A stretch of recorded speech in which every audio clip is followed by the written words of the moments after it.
Fram, Sleaze me. Got some leftover Emmy stories. You know, right in the middle of her speech, Jennifer Coolidge, who we both love from the White Lotus, confirmed what we all feared most about the White Lotus. You know what I'm talking about? No, what? Right in the middle of her speech, that she's actually dead. Ooh. Yeah, I died. Thanks for dropping that. Well, wasn't that the end of the season and we didn't know?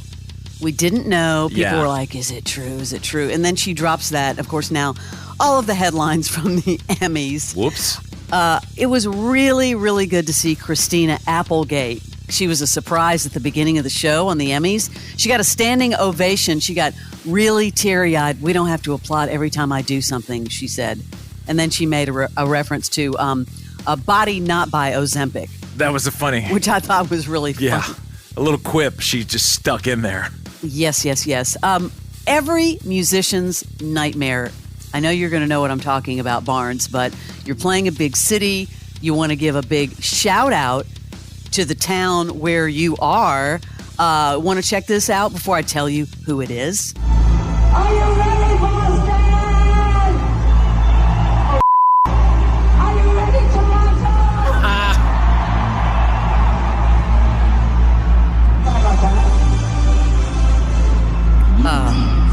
Okay. That's just lazy. That is a whoopsie. Lazy. Madonna, big goof, doing a recent Toronto show. Hello, Boston. I mean, Toronto. That's just lazy. Your people should have a piece of paper right in front of you. You're not even doing that many shows in a row. You can remember where you are. God, that's a tough one.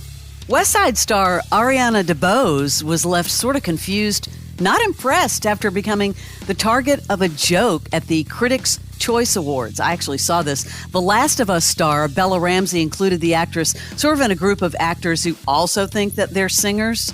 Here you go. And then there are the actors who also think that they're singers. Jack Black, Ariana DeBose, and Ken himself, Ryan Gosling. Can you feel the Kennedy? Can you feel the Kennedy? I feel the Kennedy. I feel like they just needed one more name and they chose her. And they chose her. She's an Oscar winner and a Tony nominee, both for musical. Anyway, she did say on social media she didn't think it was funny. Yeah, kind of a weak choice. I mean, you could probably spend a few minutes and find someone else who's put an album out. You know what I mean? Like, yeah. I know they needed the Ken joke at the end, so they put another name in, but that was kind of a weak shot. You got Ryan Gosling. You got Jack Black, who's in Tenacious D, which is sort of a, Well, I agree with them there. I knew you would. I agree with them on that one. Wow, can you imagine this? Hulk Hogan and a Marine friend named Jake were involved in a heroic incident in Tampa. They saw this car making this erratic turn. That resulted in it hitting another car, and that car flipped over. So Hulk and his friend immediately stopped and rushed to the scene. They freed this woman from the overturned car by popping her airbag and then sort of unbuckling her seat. The woman, she's 17 years old, shaken, ultimately unharmed. Paramedics got her later. She is okay. I'm just wondering, she's 17. Does she know who Hulk Hogan is? Probably not. Just some old man right? with a weird mustache, right? It's like, who is this dude? Kudos to him. You don't see many people going out of their way, and I know there are good Samaritans out there, but those days seem to be kind of waning. When you see, like, look at the Ian Ziering thing it's a very different situation, but no one came to his aid. No. And they probably didn't even know who he was. That's a great point. Because they don't want to get involved, right? I mean, I would 1,000,000% stop, or if someone needed help, I know you would. Get involved, just to help them. Hey, is the embargo out? Can I do a Taylor Swift story? Embargo is on for 10 years, but what is it? Thought this was really cool. Until you bring her on. Yes, what is it? For an Uber fan, this fan opened up about what it was like sitting next to her at the Chiefs game. I don't know if you saw this or not, but no. There was a woman sitting next to her. Well, she wasn't in the box, but she was sitting on the other row. And she said Taylor was really nice. She was down to earth. She's just normal. Barnes, she's a normal Kansas City Chiefs fan. Mm-hmm. Since this year. Yeah, Very so normal. anyway, this fan, Beth Fansel, said she was freezing. Taylor gave her scarf. Oh, jeez. Taylor was like, you're a good luck fan, so here's my scarf. Well, we'll see how committed she is to the Chiefs as the Chiefs now play in Buffalo. Boy, did you see the weather the other day Yeah. in Buffalo? You think Kansas City is cold and crazy? Go get you some buffalo. My daughter is up at college up in Rochester. That's a whole different kind of winter. Now, you know I don't follow sports, so Yes. is it a big story that Jason Kelce is retiring? Well, yeah, he's been over 10 years and a fan favorite. It's a big deal. Yeah, I just wanted to make sure I was, okay to mention that. Yes. Rebel Wilson revealing on Instagram this week that she, had made it to her goal to be healthy. Remember, she had lost 80 pounds. She has since gained 30 of them back. She said, it makes me feel bad about myself. It shouldn't, but it does. But, she had a baby. So she said she hasn't been able to work out, her change of lifestyle. She'll get back there. Dude, your net gains are there. I would not be upset. If you lost 80 and then you put 30 back on, you're still... That's what I'm saying. And you had a baby? Like, give yourself a little bit of a break. I am cheering her on. Now, I wanted to ask you about something that I did not know about. Because you know how people look at scores and ratings for movies and TV? I do it all the time. I don't let that be the judge of whether I watch something or not. But now, that new True Detective series, the one with Jodie Foster that you talked about. Yes. Well, now the boss is calling out bros and hardcore fanboys who have gone on Rotten Tomatoes and given it a bad score. She's talking about the toxic trolls on Rotten Tomatoes. I guess you can go on there. She said, if you're like last night's episode, she said, and you have a Rotten Tomatoes count, maybe head over there and leave a really nice score. I guess they all band together and give these score. It's called review bombing. Yeah, that's awful. Check the receipts. It beat White Lotus's, comeback second season, first episode. It's doing very well. It's doing very well, but I do like the fact that she went on social media and said, hey, watch out the review bombing. Thank you, Isa Lopez. I think we may have predicted this. Kevin Costner's ex, Christine Baumgartner, has a new man in her life. Financier Josh Connor, the next door neighbor. Dude, we called this. I mean, it was so freaking obvious. Yes. They're saying former neighbor now because I guess he's not her neighbor anymore. But they've been a couple ever since her split. Yeah, now he's her roommate. Someone told People magazine, the same neighbor that came up in a child support proceeding.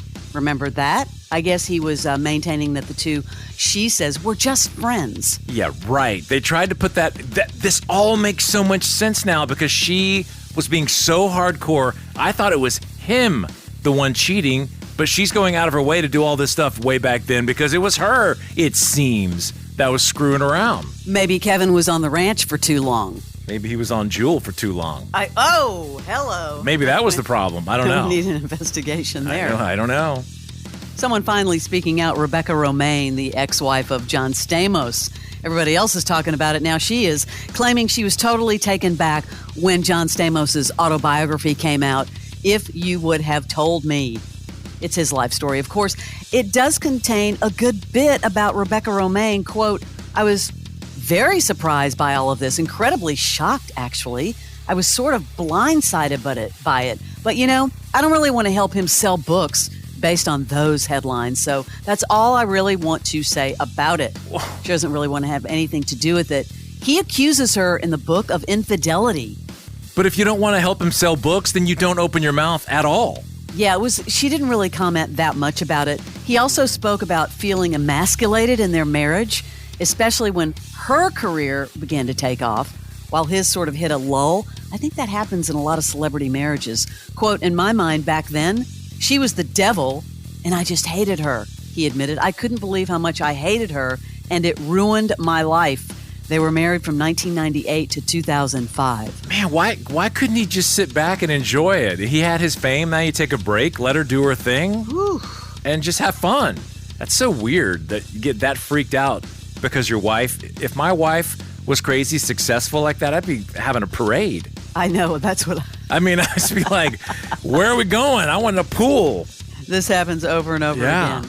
This is interesting because you don't always hear a lot from Kim Thale of Soundgarden, but he's pushed back against the grunge label, claiming the term was a marketing thing rather than something 90s bands embraced. He just did this interview with Pete Thorne, the guitar, reflected about that whole Seattle scene. Started like in the late 80s, early 90s. Quote, we knew that this sound was something that was not necessarily going on in other scenes or other cities. He noted that he and his fellow musicians were very aware of what was happening musically in other parts of the country.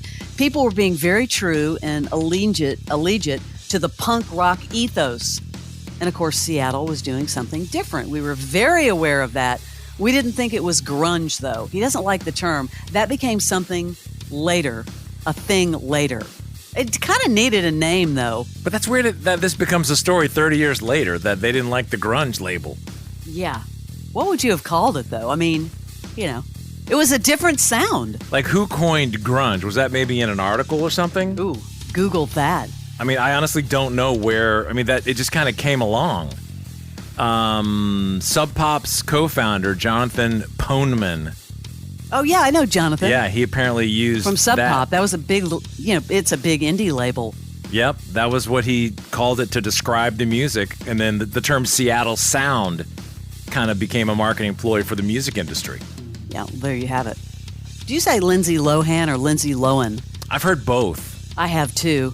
Lindsay Lohan wasn't on board with a joke included in the new Mean Girls movie musical. You remember she starred as Katie Heron in the original 2004 film. She joined Tina Fey, of course, the writer of the new one in New York City. They were on the red carpet together supporting the film. She turns up in one scene. It's kind of a spoiler alert for a surprise cameo. However, reps for her said that she wasn't a fan of the new Mean Girls movie having a line dialogue mentioning fire crotch. She was hurt and disappointed by the reference in the film. I haven't heard that one in a while. In the movie, Megan Thee Stallion, who also contributed a song for the show, shows up in a social media montage. At one point, the rapper says this about Katie and her Christmas-themed talent show outfit. Y2K, fire crotch is back.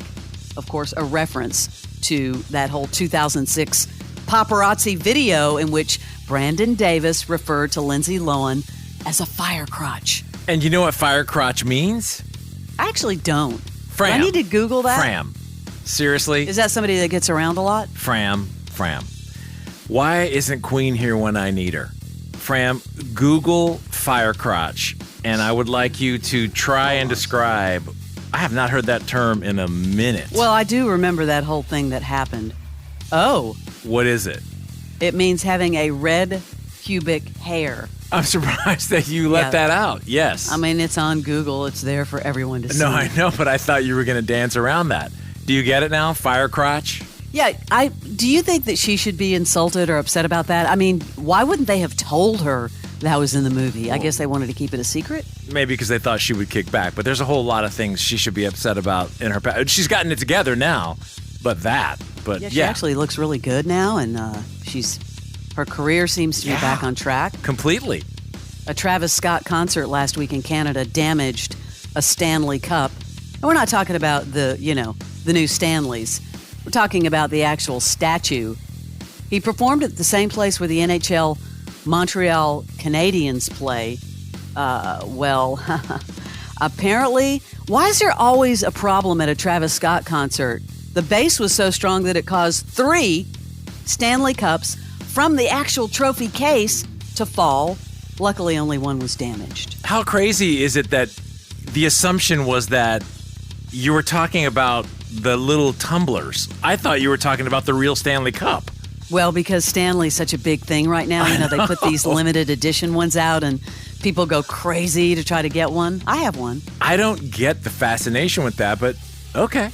Yeah, it's truly a phenom that they're hot again. That's your Celebrity Sleaze.